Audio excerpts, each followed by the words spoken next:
In the grand estate where tradition ruled like iron and silence was golden, 15-year-old Marcus Wellington stood at the crossroads between the boy he was expected to be and the person he desperately wanted to become.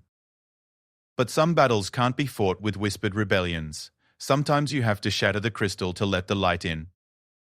The morning sun filtered through the towering windows of Wellington Manor, casting long shadows across the marble floors that had witnessed 3 generations of family secrets. Marcus sat at the breakfast table, his fingers drumming nervously against the polished mahogany as he watched his stepmother Eleanor arrange fresh orchids in a crystal vase. The delicate flowers seemed to mock him with their perfect, untouchable beauty. Everything in this house had to be perfect, untouchable, controlled. "You're fidgeting again," Eleanor said, without looking up from her arrangement. Her voice carried that particular tone she reserved for correcting what she saw as his many flaws. Not quite sharp enough to be called cruel, but cold enough to freeze the words in his throat. A Wellington doesn't fidget. Your father built this family's reputation on composure and dignity. Marcus clenched his jaw, feeling the familiar surge of frustration that had been building for months. Ever since his father remarried 2 years ago, following his mother's death from cancer, the house had transformed from a home into a museum of expectations. Eleanor had swept in with her vision of what a proper family should look like, complete with rigid schedules, mandatory etiquette lessons, and an endless list of social obligations that made Marcus feel like he was slowly suffocating. "I wasn't fidgeting," he replied, forcing his hands to still. "I was thinking." "About what, exactly?" Eleanor turned to face him, her perfectly styled blonde hair not moving despite her movement. Everything about her was calculated, from her designer clothing to her practiced smile that never quite reached her eyes. "I hope you're considering what we discussed about your behavior at the Morrison Charity Gala next week. Your father's business relationships depend on maintaining our family's standing in society." The weight of her expectations settled on his shoulders like a lead blanket. Marcus had heard this speech countless times, about duty, about responsibility, about living up to the Wellington name. But what Eleanor didn't understand, what she refused to see, was that her version of perfection was slowly erasing every authentic part of who he was.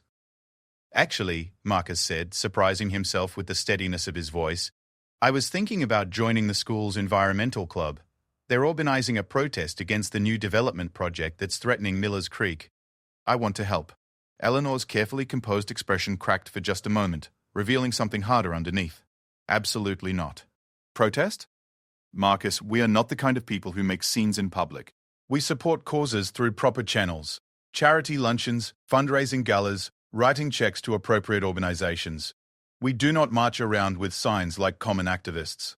"But this is important," Marcus pressed, feeling his heart rate increase. "Miller's Creek is where Mom used to take me when I was little. She taught me about the ecosystem there, about how everything is connected. The developers want to drain the wetlands to build luxury condos, and it will destroy habitat for dozens of species. Someone needs to speak up for enough." Eleanor's voice cut through his words like a blade. "Your mother filled your head with all sorts of romantic nonsense about nature and saving the world. But you're not a child anymore, Marcus. It's time to put away childish idealism and focus on your real responsibilities." The mention of his mother sent a flash of anger through Marcus's chest. Eleanor had a way of dismissing his mother's memory, of treating her passions and values as if they were embarrassing phases that needed to be corrected. His mother had been a botanist, a woman who found magic in the natural world, and had taught him to see beauty in the complexity of ecosystems. After her death, those memories had become his refuge, his connection to who he really was beneath all the expectations. "Those weren't childish ideas," Marcus said, his voice rising despite his efforts to stay calm. "Mom was a scientist. She published research that actually mattered. She made a difference in the world, not just in ballrooms and country clubs." Eleanor's eyes hardened. "And where did all that passion get her? Working 16-hour days, traveling to remote locations, exposing herself to all sorts of environmental hazards. Perhaps if she had focused more on her family and less on her crusades, she might still be here." The words hit Marcus like a physical blow. The implication hung in the air between them that somehow his mother's dedication to her work had contributed to her illness, that her death was the price of caring too much about something beyond their privileged bubble. It was a cruel twist of logic that blamed the victim and dismissed everything his mother had stood for. "How dare you?" Marcus whispered, his hands shaking now, not with nervousness but with rage. "How dare you? Blame her for getting cancer. How dare you turn her death into some kind of moral lesson about staying in your place? I'm trying to protect you from making the same mistakes, Eleanor replied, her voice taking on a tone of wounded righteousness. Your father and I want what's best for you. We want you to have a stable, secure future, not chase after impossible dreams that will only lead to disappointment. At that moment, Marcus's father appeared in the doorway, his expensive suit perfectly pressed and his expression showing the mild irritation of a man who had overheard raised voices. Richard Wellington was a successful businessman who had built his fortune in real estate development, ironically the same industry that was now threatening the places his first wife had loved. He looked between his son and his new wife with the practiced neutrality of someone who preferred to avoid conflict rather than resolve it. "What's all this shouting about?" Richard asked, straightening his tie. "I could hear you from my office." "Marcus, your voice carries throughout the house." Eleanor immediately shifted into her role as the reasonable adult dealing with a difficult teenager. "Marcus is being defiant about his responsibilities. I was simply trying to explain why certain activities are inappropriate for someone in his position." "What activities?" Richard's attention turned to his son. But Marcus could see the weariness in his father's eyes. Since remarrying, Richard had seemed increasingly distant, as if he was letting Eleanor handle the day-to-day challenges of parenting so he could focus on his business. "The environmental club at school," Marcus said, fighting to keep his voice steady. "They're trying to save Miller's Creek from development, and Eleanor thinks it's beneath us to care about anything that matters." "It's not about caring," Eleanor interjected smoothly. "It's about appropriate ways to express that caring. We can make a donation to environmental causes without Marcus getting personally involved in public demonstrations that could reflect poorly on the family." Richard rubbed his temple, a gesture Marcus recognized as his father's way of dealing with stress. "Son, you know how important reputation is in my business. Our family name opens doors, creates opportunities. We have to be careful about the image we project." "What about the image Mom projected?" Marcus challenged. "She wasn't afraid to stand up for what she believed in. She didn't hide behind donations and charity galas. She got her hands dirty. She did the actual work." A flicker of pain crossed his father's face at the mention of his first wife. "Your mother was different. She came from a different background, had different priorities. But Marcus, we live in a different world now. Eleanor's right. We have to think about how our actions affect not just us, but everyone who depends on our family's success." The betrayal in those words cut deeper than Eleanor's cruelty. His father was choosing his new life, his new wife's vision of respectability, over the memory of the woman who had raised Marcus to think for himself and fight for what mattered. It was as if his mother was being erased piece by piece, replaced by Eleanor's version of what a proper family should look like. Marcus felt something breaking inside him, like a dam finally giving way under too much pressure. All the months of biting his tongue, of trying to fit into Eleanor's mold, of watching his father become someone he barely recognized, it all came crashing down in a single moment of crystalline clarity. "You know what?" Marcus said, standing up so abruptly that his chair scraped against the floor. "I'm done. I'm done pretending that your version of success means anything to me. I'm done acting like being rich and respectable is more important than having principles. And I'm done letting you erase Mum, like she was just an embarrassing phase you went through before you found your real family." Eleanor's mask slipped completely now, revealing the cold anger underneath. "You ungrateful little—" "No," Marcus interrupted, his voice stronger than he'd ever heard it. "You don't get to call me ungrateful. I'm grateful for what my mother taught me. I'm grateful that she showed me what it looks like to care about something bigger than yourself. And I'm grateful that I'm old enough now to choose who I want to be instead of letting you choose for me." He turned toward his father, hoping to see some spark of recognition, some sign that the man who had once encouraged his curiosity and supported his mother's work was still there somewhere.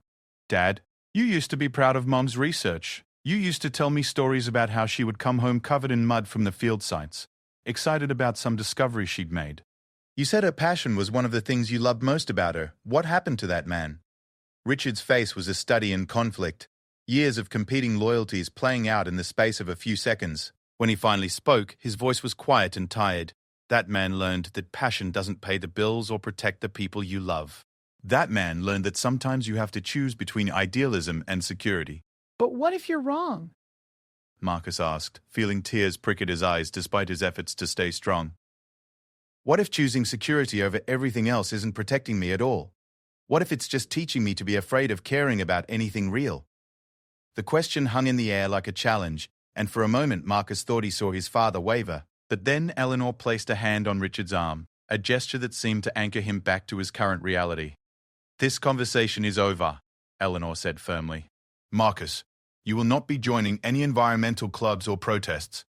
You will focus on your studies and your preparation for the responsibilities that come with being a Wellington. And you will apologize for your disrespectful behavior." Marcus looked between his stepmother and his father, seeing clearly for the first time the battle lines that had been drawn in his family. On one side was Eleanor's vision of control, respectability, and conformity. On the other side was the memory of his mother's courage, authenticity, and willingness to fight for what mattered. And in the middle was his father, who had chosen his side but seemed increasingly uncomfortable with the choice. "I won't apologize," Marcus said quietly. "I won't apologize for wanting to honor my mother's memory. I won't apologize for caring about something beyond this house and its rules. And I won't apologize for refusing to become someone I don't recognize." Eleanor's face flushed with anger. "If you continue with this defiant attitude, there will be consequences. Your father and I will not tolerate disrespect in this house." "Then maybe," Marcus said, the words coming out before he could stop them, "I need to find somewhere else to be." The threat hung in the air like a challenge. Marcus could see the shock in his father's eyes, the calculation in Eleanor's. He had crossed a line that couldn't be uncrossed, spoken a truth that couldn't be taken back. The boy who had sat down to breakfast that morning was gone, replaced by someone who was willing to fight for his right to be himself, even if it meant losing everything he had known. As he walked out of the dining room, leaving his family in stunned silence, Marcus felt the weight of his decision settling on his shoulders. He didn't know what would come next, but he knew there was no going back to the quiet compliance that had defined his life for the past 2 years. The battle for his identity had begun, and he was finally ready to fight it. The rest of that day passed in a strange, suspended tension. Marcus stayed in his room, ostensibly working on homework but actually staring out his window at the manicured gardens that stretched toward the tree line where Miller's Creek ran through the Wellington property. From his third-floor bedroom, he could just make out the glimmer of water through the oak trees his mother had planted when he was 5 years old. She had chosen the location carefully, explaining to him how the trees would grow to provide shade and how their root systems would help filter runoff before it reached the creek. Everything in their lives had been connected then, woven together by his mother's understanding of how systems worked.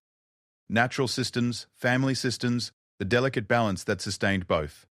Now that balance had been shattered, and Marcus wasn't sure how to put the pieces back together.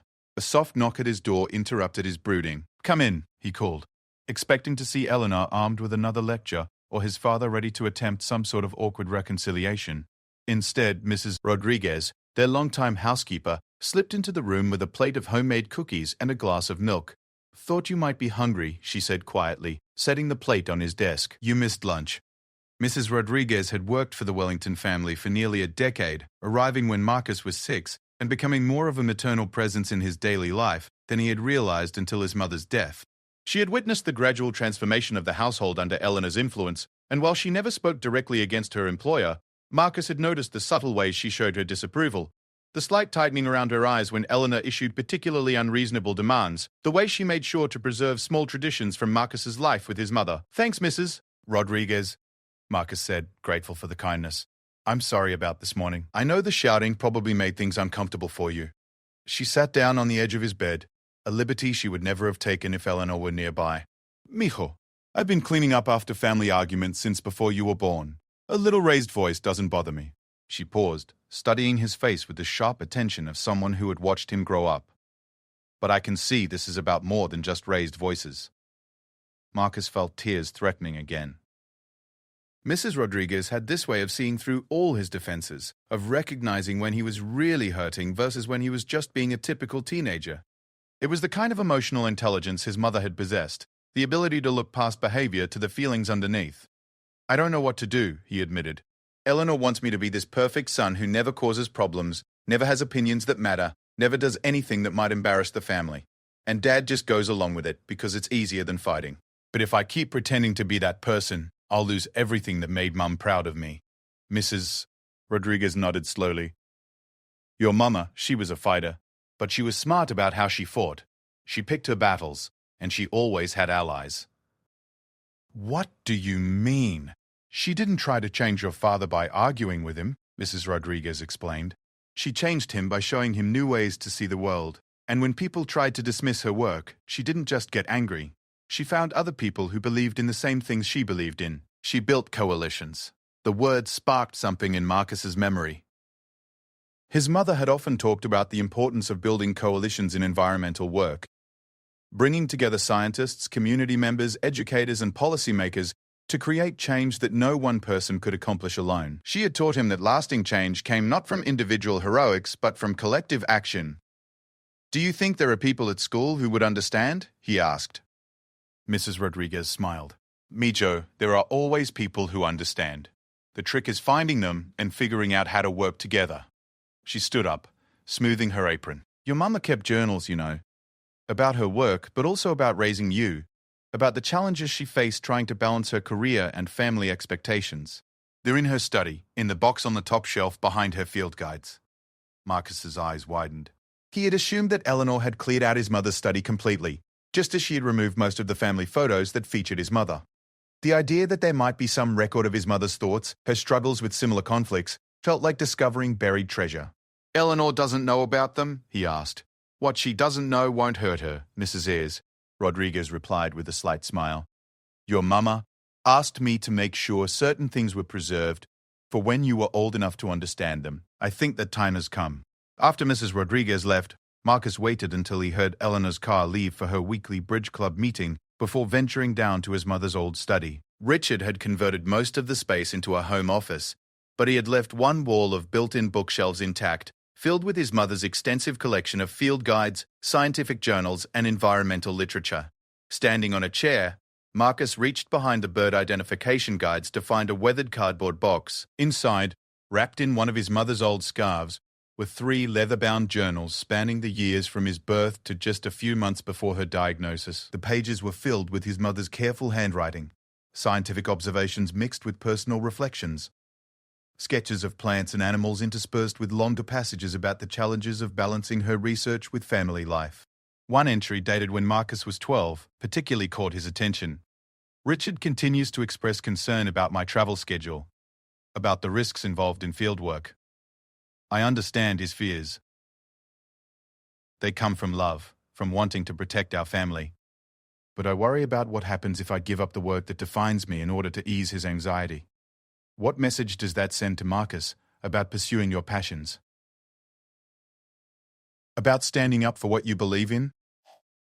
I want my son to grow up knowing that some things are worth fighting for, even when that fight is difficult or uncomfortable." Today, Marcus helped me collect water samples at Miller's Creek. His excitement when we discovered the juvenile herons was infectious. He has such natural curiosity about the world around him. I hope I'm teaching him not just to appreciate nature, but to understand his responsibility to protect it. The world he inherits will face environmental challenges I can barely imagine. He'll need courage, persistence, and the ability to work with others who share his values. Reading his mother's words, Marcus felt a deep sense of recognition. She had faced the same pressure to choose security over passion, the same expectation that she should adapt her beliefs to fit other people's comfort levels. But she had found a way to stay true to herself while building the relationships that mattered to her. She had been strategic about her battles, thoughtful about her alliances. The next morning at school, Marcus approached his environmental science teacher, Mr. Chen, after class. Mr. Chen was younger than most of the faculty, a recent PhD who had taken the teaching position to stay close to his research on local watershed management. Marcus had always enjoyed his class, but he had never considered Mr. Chen as a potential ally until now. "Mr. Chen," Marcus began, feeling nervous but determined. "I wanted to ask you about the environmental club. Are they really organizing action around Miller's Creek?" Mr. Chen's eyes lit up with interest. "Yes, actually. The development project poses a serious threat to the entire ecosystem. The student group has been working with several environmental organizations to document the biodiversity in the area and advocate for protected status. Why do you ask?" "I want to get involved," Marcus said. "My mother did research on wetland ecosystems, and Miller's Creek was one of her study sites. I think she would have wanted me to help protect it." "Your mother was Dr. Sarah Wellington?" Mr. Magician. Chen's expression shifted to one of respect and recognition. "I read her work during graduate school. Her research on the connection between wetland health and downstream water quality was groundbreaking. I had no idea you were her son. The pride in Mr. Chen's voice when he spoke about his mother's work made Marcus's chest tighten with emotion. It had been so long since he had heard someone talk about her as a respected scientist rather than just Richard Wellington's first wife. She died 2 years ago, Marcus explained. Cancer. But her work meant everything to her, and I want to continue fighting for the things she cared about. Mr. Tolliver. Chen nodded thoughtfully. The Environmental Club meets Thursday afternoons. But Marcus, I should warn you, this particular issue has some political complexity. Your father's company, Wellington Development, is one of the partners in the Millers Creek project. The words hit Marcus like a punch to the stomach. He had known his father worked in real estate development, but he had never connected that work to the specific threats facing the places his mother had loved. The irony was devastating. His father was profiting from the destruction of his mother's research sites. Are you sure? Marcus asked, though he could see the certainty in Mr. Chen's expression. I'm sorry, Marcus. I assumed you knew. The partnership was announced in the local business journal last month. Wellington Development is providing the financing and project management for the luxury housing development. Marcus leaned against the wall, feeling dizzy. Everything suddenly made more sense. Eleanor's fierce opposition to his involvement with environmental causes, his father's discomfort when discussing his mother's work, the way both of them seemed determined to steer him away from anything that might bring attention to environmental issues. They weren't just afraid of him embarrassing the family, they were afraid of him discovering the truth about what his father's company was doing. This doesn't change anything, Marcus said after a moment, surprised by the firmness in his own voice.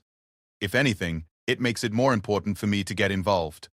Mr. Chen studied him carefully. It's going to be complicated, Marcus. Fighting against your own family's business interests, that's not an easy position to be in. Maybe not, Marcus replied. But my mother taught me that some things are more important than easy. That Thursday afternoon, Marcus attended his first environmental club meeting in the school library. The group was smaller than he had expected, about 12 students ranging from freshmen to seniors, led by a passionate junior named Isabella Santos, whose knowledge of local ecology rivaled that of many adults. She welcomed Marcus warmly when Mr. Chen introduced him and explained his connection to Dr. Wellington's work. Your mother's research is actually part of what inspired us to focus on Millers Creek, Isabella explained.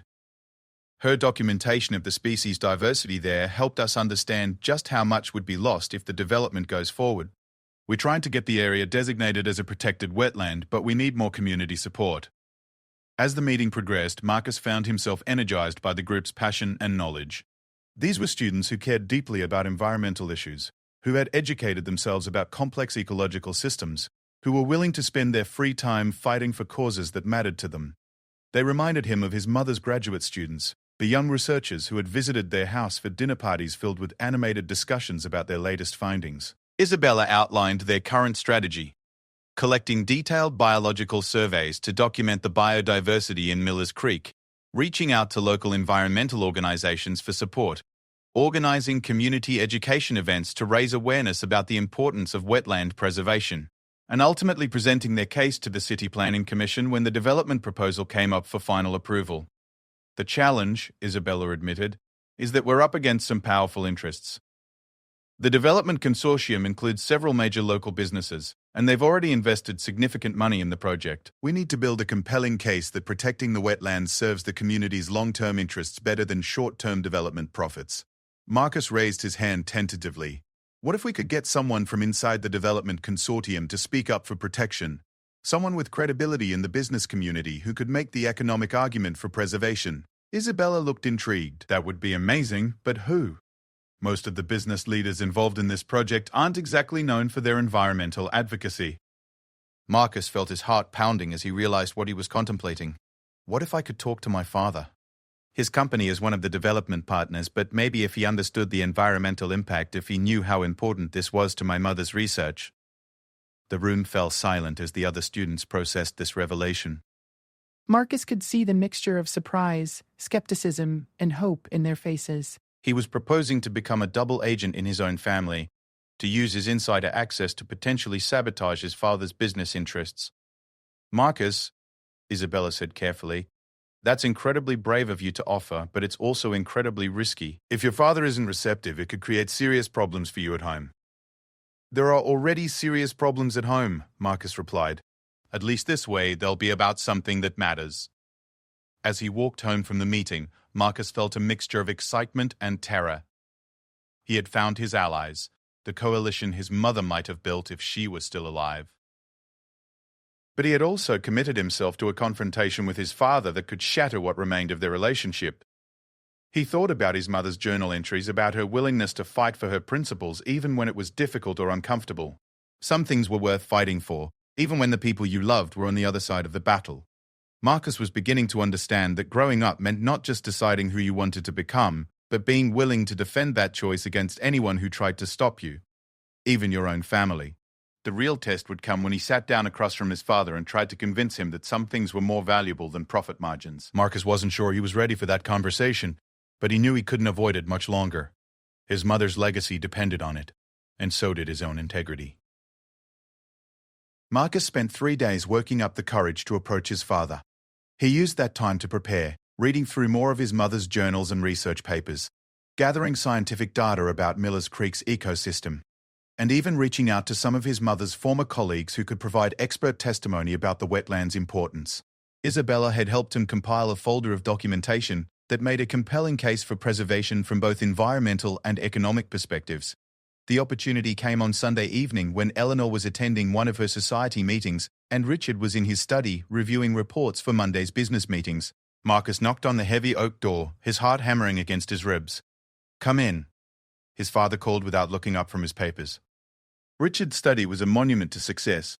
Leather-bound books he had never read, awards from various business organizations, photographs of himself with local politicians and other influential figures. It was a room designed to impress visitors and remind Richard of his accomplishments, but Marcus had always found it cold and impersonal.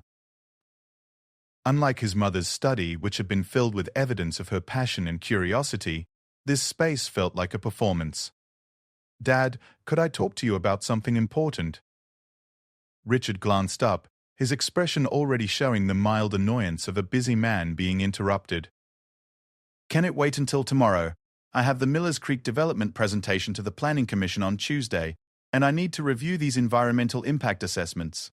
Marcus felt a chill run through him. His father was holding the very documents that would determine the fate of his mother's research site, and he was discussing them like they were just another business transaction. "Actually, that's exactly what I wanted to talk to you about." Something in Marcus's tone must have caught his father's attention, because Richard set down his papers and looked at his son more carefully. "What about it?" Marcus took a deep breath and sat down in the chair across from his father's desk. The formal setup felt appropriate for what was essentially going to be a negotiation for the soul of his family's legacy. Dad, do you remember when Mom used to take me to Miller's Creek? "When I was little?" Richard's expression softened slightly. "Of course I remember. She'd come home with you covered in mud, talking about frogs and birds and water quality tests. You were always so excited about whatever she'd shown you that day." "Those weren't just fun trips," Marcus said carefully. Mom was conducting serious research there. Miller's Creek was one of her primary study sites for understanding wetland ecosystem health. She published 3 major papers using data collected from that location. Richard nodded, though Marcus could see him becoming wary of where this conversation might be heading. "Your mother was a dedicated scientist. I was always proud of her work. Then why are you trying to destroy it?" The question hung in the air between them like an accusation. Richard's face went through several emotions: surprise, confusion, and then a dawning understanding of why his son had really come to see him. "Marcus, this is a business decision," Richard said slowly. "The Millers Creek development project represents a significant investment in our community's growth and prosperity. It will create jobs, generate tax revenue, and provide much-needed housing for growing families. It will destroy a critical wetland ecosystem," Marcus countered, opening his folder of documentation. "Dad, I've been working with the environmental club at school, and we've documented over 40 species of birds, 15 species of amphibians, and dozens of plant species that depend on Millers Creek. The wetland also serves as natural flood control and water filtration for the entire downstream area. Destroying it for luxury condos isn't development. It's vandalism." Richard leaned back in his chair, and Marcus could see him shifting into his businessman persona, the practiced calm he used when dealing with opposition to his projects. "Son, I understand you're passionate about this, but you're looking at it from a very limited perspective. Yes, there's environmental value in the wetland, but we've done extensive studies to minimize the impact. The environmental consultants have assured us That we can preserve the most critical habitat areas while still moving forward with responsible development. The environmental consultants you hired? Marcus asked pointedly. The ones whose paychecks depend on telling you what you want to hear? Richard's expression hardened. That's enough, Marcus. You're making accusations about the integrity of professional consultants based on what? Research you've done for a high school club? Marcus felt his anger flare but forced himself to stay calm. His mother had taught him that emotional arguments were easily dismissed, but facts were harder to ignore. I'm making those accusations based on Mom's research. Dad, she spent 5 years studying that ecosystem. She understood its complexity in ways that a paid consultant who spent a few weeks there never could. And her research shows that you can't just preserve pieces of a wetland. The whole system has to remain intact for any of it to survive. Your mother's research was academic, Richard replied dismissively. It was important work, but it wasn't designed to address the practical considerations of development projects. There are economic realities, community needs, and legal requirements that have to be balanced against environmental concerns. The casual dismissal of his mother's work hit Marcus like a slap. Practical considerations?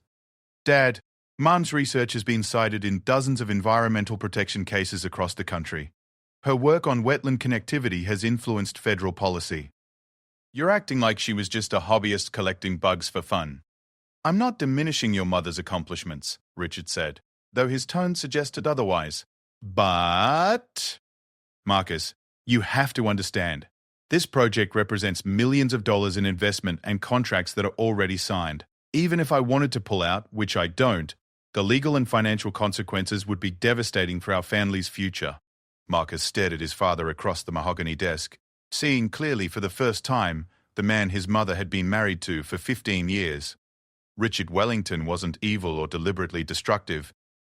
He was simply someone who had learned to see the world in terms of profit and loss, risk and return. Environmental protection wasn't real to him because it couldn't be quantified in quarterly earnings reports. What about Mum's future? Marcus asked quietly. What about her legacy? What about the things she spent her life trying to protect? Your mother is gone, Marcus. Richard's voice carried a note of finality that made Marcus flinch. I loved her deeply, but I can't make business decisions based on what she might have wanted. I have to think about you, about Eleanor, about the employees who depend on our company for their livelihoods. Don't use me as an excuse, Marcus said, his voice rising despite his efforts to stay calm. Don't pretend you're destroying Mom's life work for my benefit. This isn't about taking care of the family. It's about taking the easy path because standing up for something that matters might cost you money. Richard stood up abruptly, his own composure finally cracking. That's enough. You're 15 years old, Marcus. You don't understand the complexities of running a business, of providing for a family, of making decisions that affect dozens of other people's lives. This romantic idealism you've inherited from your mother might seem noble to you, but in the real world, it's a luxury we can't afford. Maybe the real world is the problem, Marcus shot back, standing to face his father. Maybe a world where money matters more than everything else isn't worth preserving. And maybe you need to grow up and accept reality. Richard replied sharply.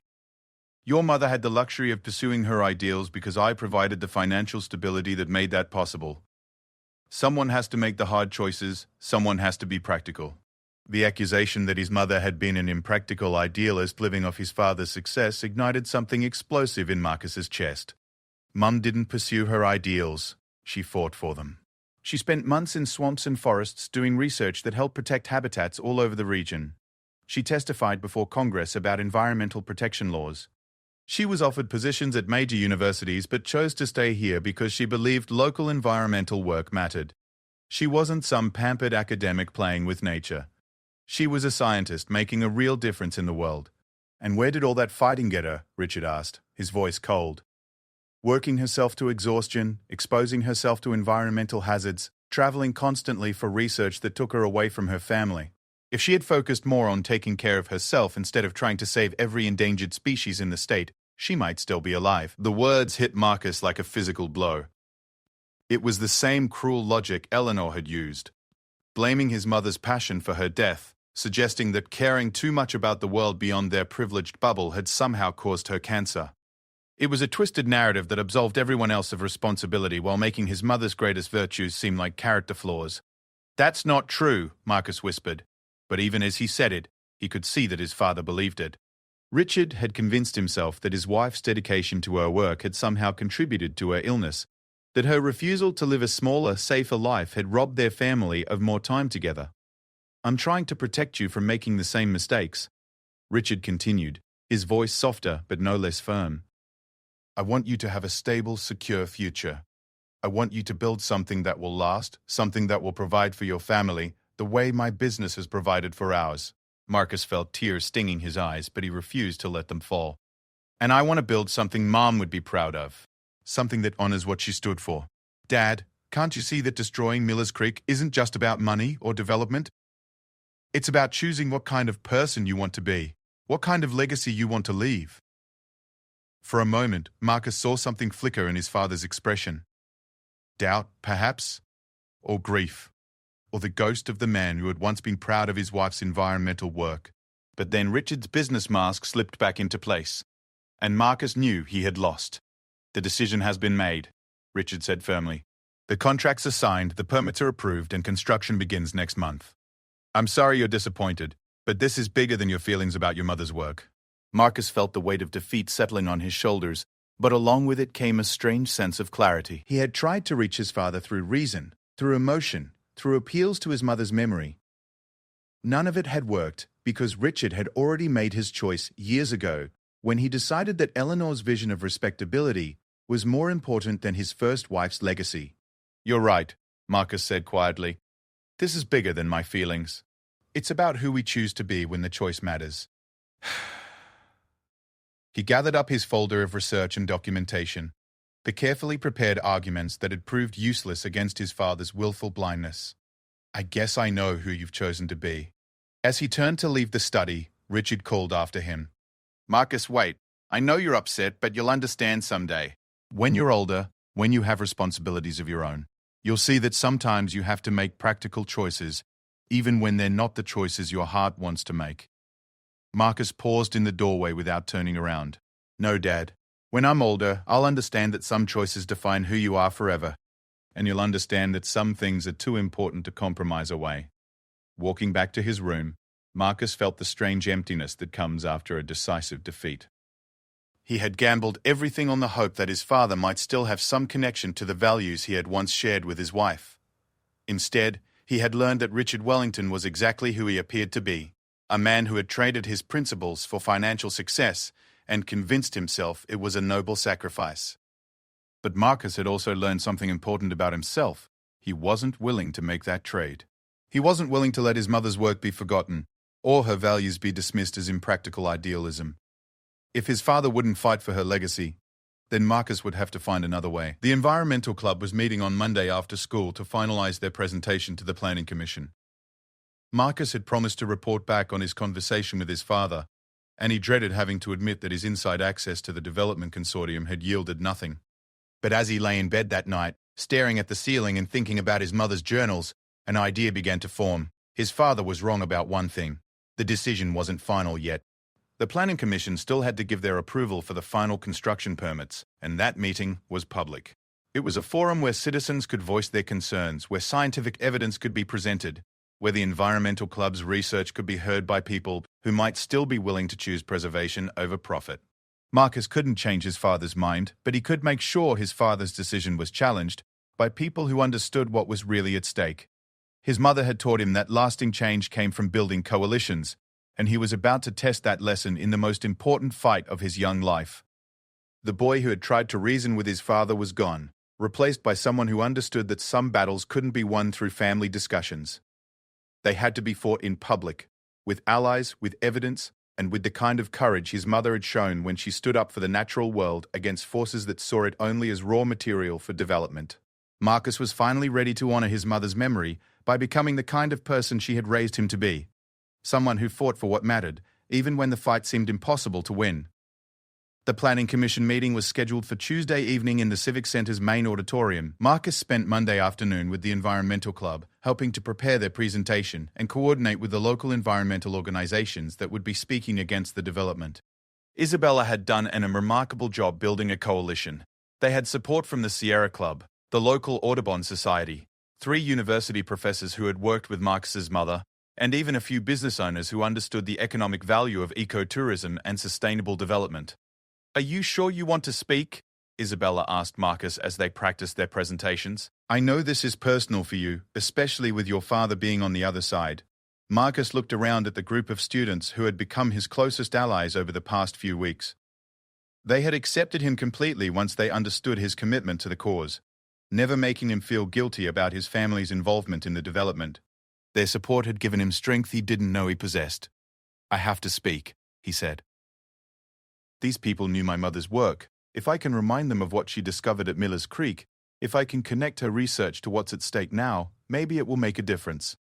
That evening, Marcus told Eleanor he was staying late at school for a study group. It wasn't exactly a lie, he was studying, just not in the way she expected.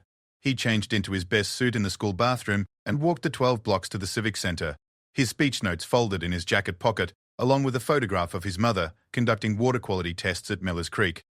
The auditorium was more crowded than Marcus had expected. The development supporters filled the left side of the room. Business leaders, construction workers, real estate agents, and others who stood to benefit financially from the project. The environmental advocates occupied the right side, a smaller but more passionate group of activists, scientists and community members who understood what would be lost if the wetland was destroyed. Marcus slipped into a seat near the back of the environmental section, scanning the room for his father. He spotted Richard in the front row with the other members of the development consortium, looking confident and relaxed. Eleanor sat beside him, elegant in her designer dress, playing her role as the supportive wife. Neither of them had noticed Marcus's presence yet. The meeting began with the standard procedural announcements before Commissioner Patricia Hayes, a former environmental lawyer who chaired the Planning Commission, called for public comments on the Millers Creek development proposal. The development team presented first, with Richard giving a polished presentation about job creation, tax revenue, and community growth. His arguments were smooth and practiced, full of statistics about economic benefits and assurances about minimal environmental impact. The Wellington Development Consortium has invested significant resources in environmental mitigation, Richard explained to the commissioners. "We've worked with certified consultants to identify the most sensitive habitat areas, and our design preserves over 30% of the original wetland. This represents a responsible balance between economic development and environmental protection." Marcus felt his stomach clench as he listened to his father reduce his mother's research site to percentages and mitigation strategies. The confident way Richard dismissed environmental concerns as obstacles to be managed rather than values to be respected showed Marcus just how completely his father had been captured by Eleanor's worldview. The environmental advocates spoke next, presenting their case with passion and scientific rigor. Dr. Jennifer Walsh, one of his mother's former colleagues from the university, gave a powerful presentation about wetland ecology and the irreplaceable value of intact ecosystems. Her voice carried the authority of decades of research, and Marcus could see some of the commissioners taking notes as she explained the complex interactions that made Millers Creek so biologically important. Dr. Sarah Wellington's groundbreaking research at this site demonstrated that wetland connectivity is essential for ecosystem health. Dr. Walsh explained, clicking through slides that showed his mother's data. "You cannot preserve 30% of a wetland and expect it to function. These systems require complete biological corridors, uninterrupted water flow patterns, and sufficient buffer zones to maintain their ecological integrity. Partial preservation is simply delayed destruction." Marcus felt a surge of pride hearing his mother's work presented with such respect and understanding. Dr. Walsh was making the case his father had refused to hear, using scientific evidence to demonstrate that compromise wasn't possible when it came to ecosystem preservation. When the public comment period opened, Isabella spoke first for the Student Environmental Club, presenting their species documentation with impressive professionalism. Several other advocates followed, each adding another layer to the argument for preservation. Marcus watched the commissioners' faces, trying to read their reactions. Some seemed genuinely engaged by the environmental arguments, while others looked skeptical or bored. Finally, Commissioner Hayes called his name. Marcus Wellington. The silence that fell over the auditorium was absolute. Marcus could feel hundreds of eyes turning toward him as he stood up, including the shocked stares of his father and stepmother. He walked to the podium on unsteady legs, his heart hammering so hard he was afraid the microphone might pick up the sound. "Good evening, Commissioners," he began, surprised that his voice carried clearly through the room. "My name is Marcus Wellington, and I'm here to speak about my mother's legacy." He could see his father half rising from his seat, Eleanor grabbing his arm to pull him back down. Whispers rippled through both sides of the auditorium as people realized they were witnessing a family drama played out in public. Dr. Sarah Wellington spent 5 years studying the Millers Creek ecosystem, Marcus continued, finding strength in talking about his mother's work. She wasn't an abstract academic or an idealistic environmentalist. She was a scientist who understood that some things are too valuable to replace. She taught me that wetlands like Millers Creek are the kidneys of the landscape, filtering pollutants, preventing floods, and supporting biodiversity that took thousands of years to develop. Marcus pulled out the photograph of his mother and held it up so the commissioners could see. This picture shows my mother collecting water samples at Millers Creek 3 years ago, just months before she was diagnosed with cancer. Even while she was fighting for her life, she continued her research because she understood that some battles are bigger than any individual person. The room had gone completely quiet now. Marcus could see tears in some people's eyes, including Dr. Walsh, who had worked closely with his mother. He could also see the fury building in Eleanor's expression and the conflict playing out on his father's face. My mother believed that we have a responsibility to the future, Marcus said, his voice growing stronger. She believed that every generation has to decide what it will preserve and what it will destroy, and that those decisions define who we are as a community, as a society, as human beings. He turned to look directly at his father. I know some people in this room believe that economic development is more important than environmental protection. They argue that we need jobs, tax revenue, and growth. But my mother's research shows us that healthy ecosystems provide economic benefits too. Flood control that saves millions in damage, water filtration that reduces treatment costs, recreational opportunities that support tourism, and air quality improvements that reduce healthcare expenses. Marcus opened his folder and pulled out a chart Isabella had helped him prepare. The economic value of the ecosystem services provided by Millers Creek Wetland has been calculated at over $2 million per year. That's not one-time construction jobs or short-term profits. That's permanent economic value that benefits the entire community. Commissioner Hayes leaned forward with interest. Could you explain ecosystem services for those who might not be familiar with the term? Yes, ma'am. Ecosystem services are the benefits that natural environments provide to human communities. Millers Creek Wetland acts as a natural water treatment plant, removing pollutants before they reach the downstream river system. It serves as flood control during heavy rains, absorbing excess water that would otherwise cause expensive damage to homes and businesses. It provides habitat for species that control insect populations, reducing the need for pesticides. And it offers recreational and educational opportunities that draw visitors to our community. Marcus could see several commissioners nodding as he explained the concept. These were practical people who understood economic arguments, and framing environmental protection in terms of measurable benefits was clearly more persuasive than appeals to abstract ecological values. My mother documented all of these services in her research, Marcus continued. She proved that Millers Creek Wetland provides more long-term economic value than any development project could generate. The question isn't whether we can afford to preserve this ecosystem, it's whether we can afford to destroy it. Commissioner Hayes consulted her notes. Mr. Wellington, I have to ask, are you related to Richard Wellington of the Development Consortium? The question hung in the air like a challenge. Marcus could feel his father's eyes boring into him, could sense Eleanor's mortification at having their family conflict exposed in such a public forum. This was the moment when he would have to choose sides definitively, when there would be no going back to the uneasy truce that had characterized his relationship with his father and stepmother. Yes, ma'am, Richard Wellington is my father. The whispers in the audience grew louder.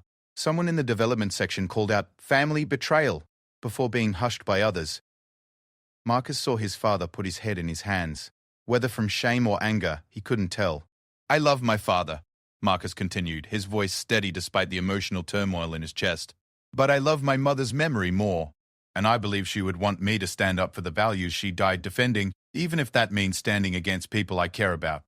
He turned back to the commissioners. This isn't about family politics or teenage rebellion. This is about choosing between two different visions of community development.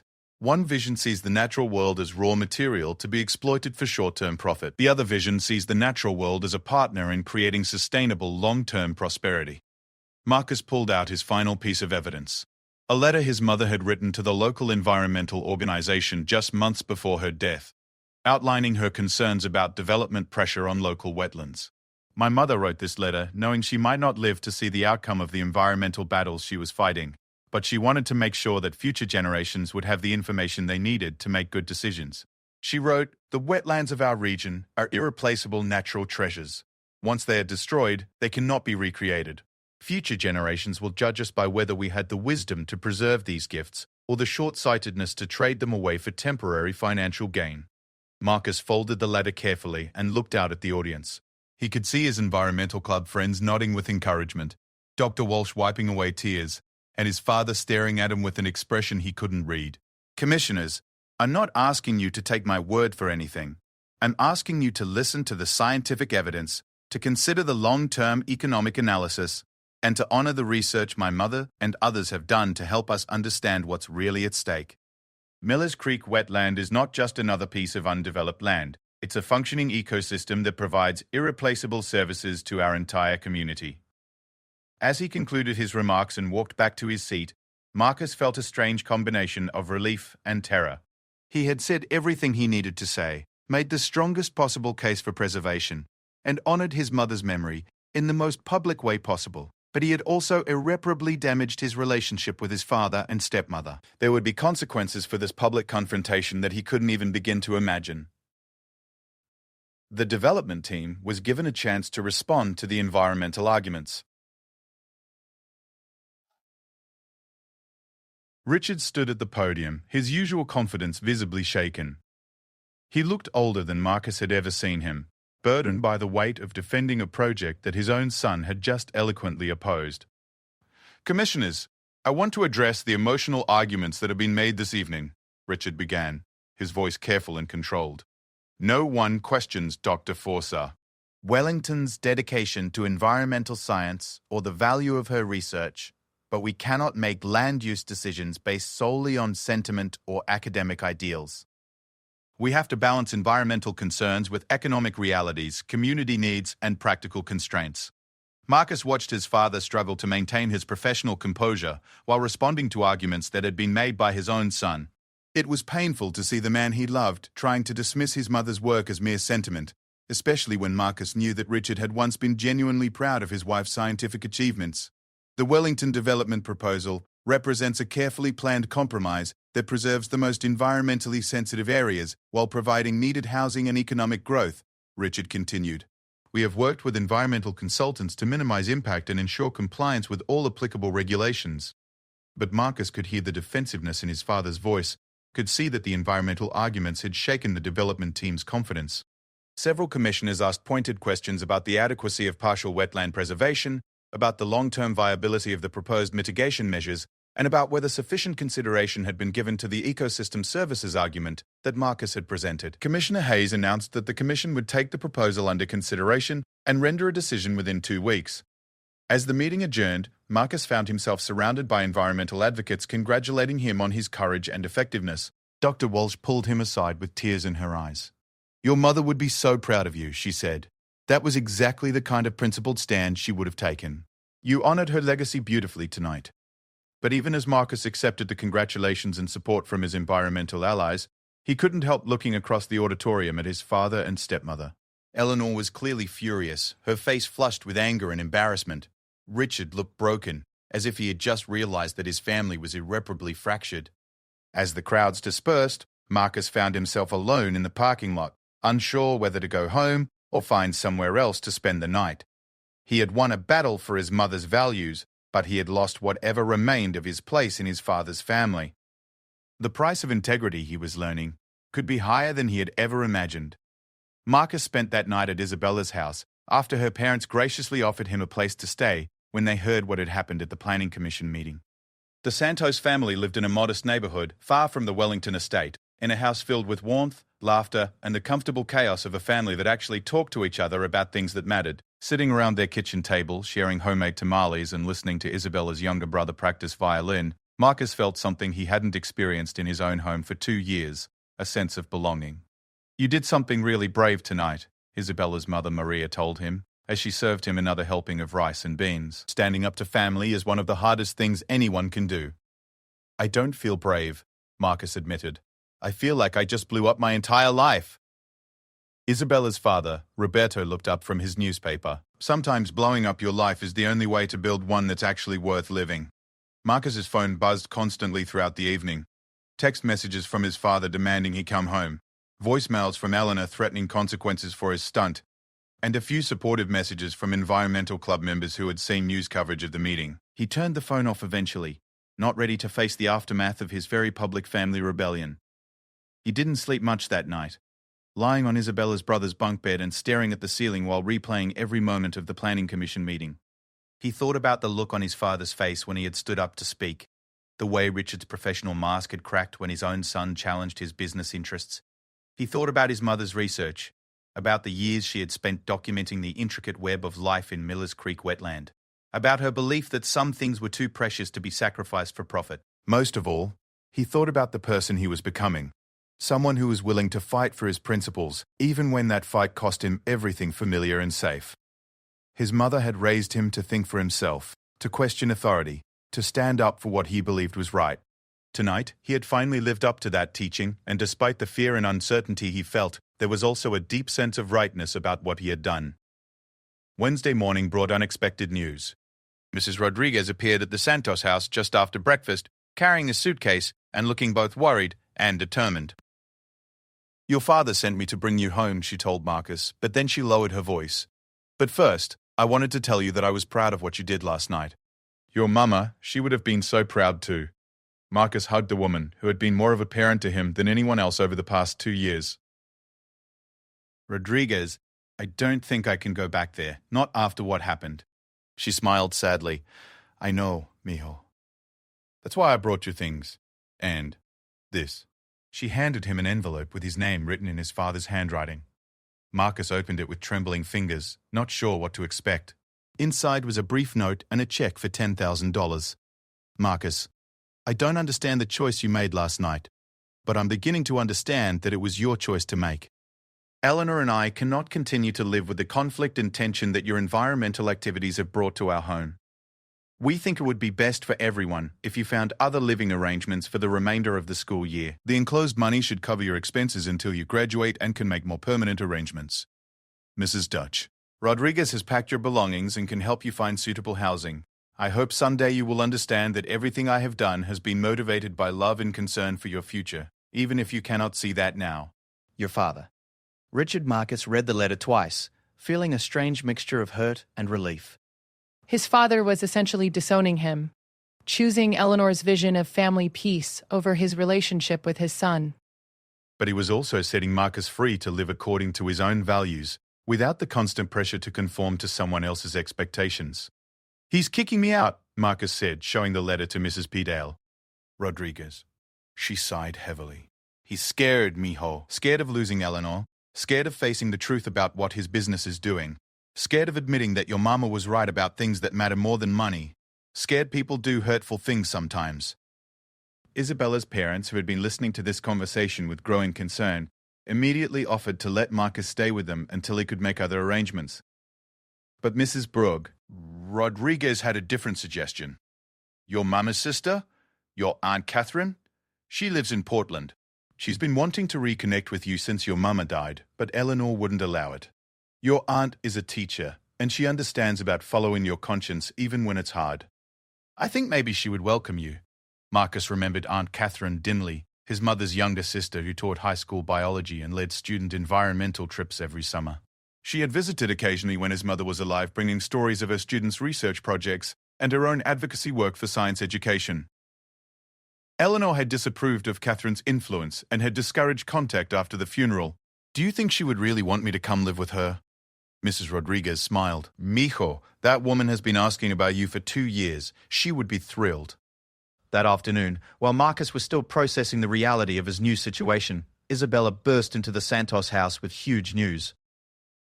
The Planning Commission had called an emergency session and voted unanimously to deny the development permits for Miller's Creek. Commissioner Hayes had cited the overwhelming scientific evidence for the wetland's ecological importance, the compelling economic argument for ecosystem preservation, and the community opposition demonstrated at the public meeting. "They specifically mentioned your testimony," Isabella said, hugging Marcus tightly. "Commissioner Hayes said your presentation of your mother's research was a turning point in their deliberations. Marcus, we won. We actually won." The news should have felt like pure victory, but Marcus found himself thinking about his father's reaction to losing the development project. The Wellington Development Consortium would face significant financial losses, and Richard would have to explain to his partners how his own son had helped torpedo their investment. The personal cost of Marcus's environmental advocacy was still accumulating.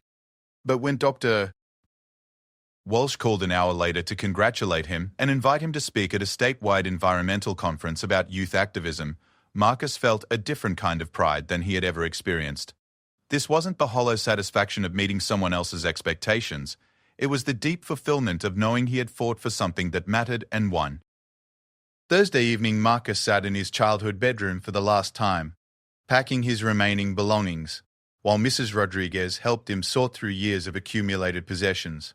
They found more of his mother's journals hidden in his closet, along with field guides she had given him and photographs from their nature walks when he was younger. "Take these, Mrs. Imperel," Rodriguez said, wrapping the journals carefully.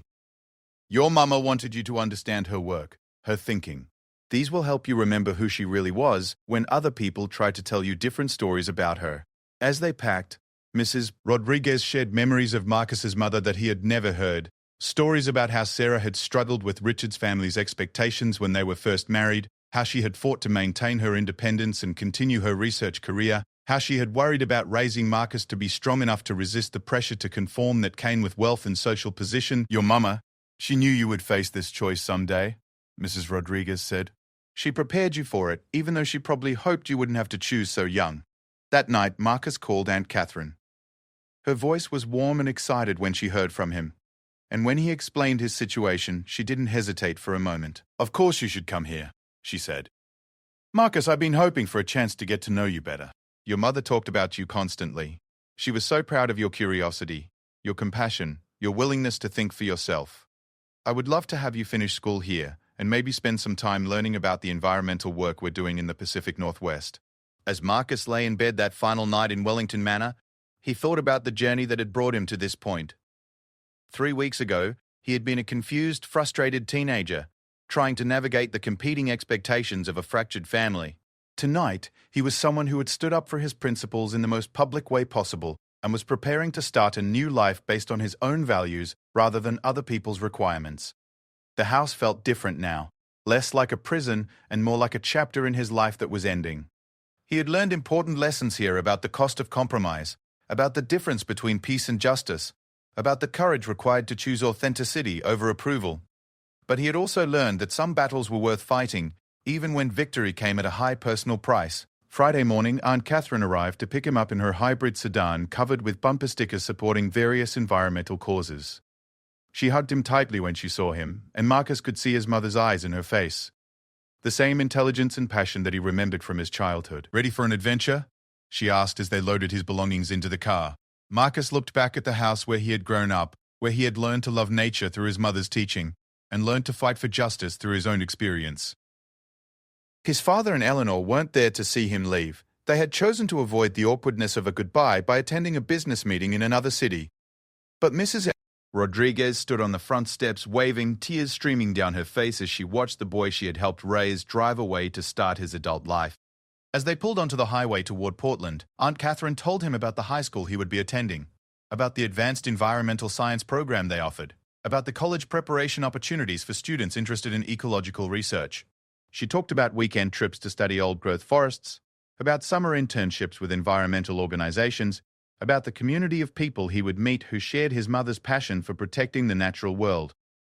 "Your mother always said you had the potential to be a great scientist," Aunt Catherine said as they drove through the countryside. "But more than that, she said you had the heart to be someone who fought for what mattered. She would be so proud of what you did at that planning commission meeting."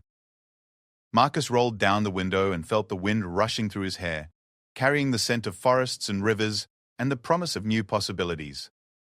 Behind him was the life he had outgrown, the wealth and privilege that came with the price of silence, the family that had chosen comfort over courage, the boy who had tried to please everyone and ended up disappointing himself. Ahead of him was uncertainty, but also freedom, the chance to build a life based on his own values, the opportunity to continue his mother's work in his own way, the possibility of becoming the person she had raised him to be.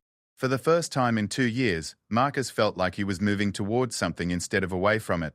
3 months later, Marcus received a letter from his father.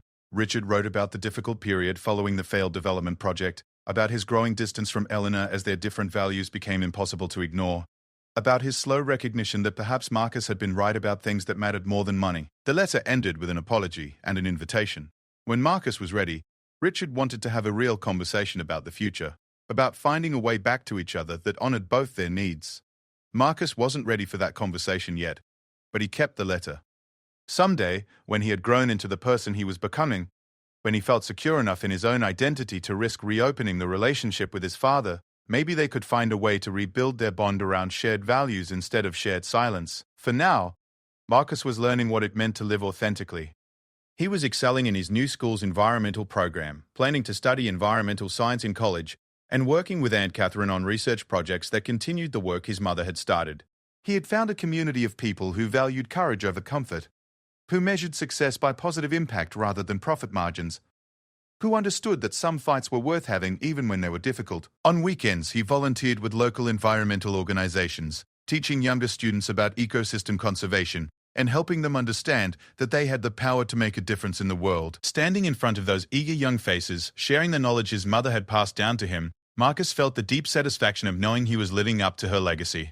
The boy who had been afraid to speak up at the breakfast table had become a young man who was willing to stand before planning commissions, school boards, and community groups to advocate for environmental protection. The teenager who had felt trapped by family expectations had found the strength to build a life based on his own principles.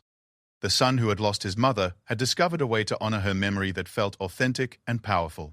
Marcus Wellington, scientist in training, environmental advocate, and keeper of his mother's legacy, was finally becoming exactly who he was meant to be. And for the first time since his mother's death, he felt truly proud of the person he saw when he looked in the mirror. He had chosen to become someone she would recognize, someone she would be proud to call her son. That choice had cost him almost everything he thought he wanted. But it had given him everything he actually needed: the chance to live a life that mattered, fought for principles that transcended personal comfort, and honored the values that his mother had died defending. The journey wasn't over. He had years of study ahead of him, environmental battles to fight, and the ongoing work of figuring out how to balance idealism with practical effectiveness. But Marcus no longer felt alone in that journey. He had found his people, discovered his purpose, and claimed his place in the continuing story of those who choose to stand up for what matters most. His mother's legacy lived on in every choice he made, to value courage over comfort, principle over profit, and authenticity over approval. And that felt like the most important kind of success he could ever achieve.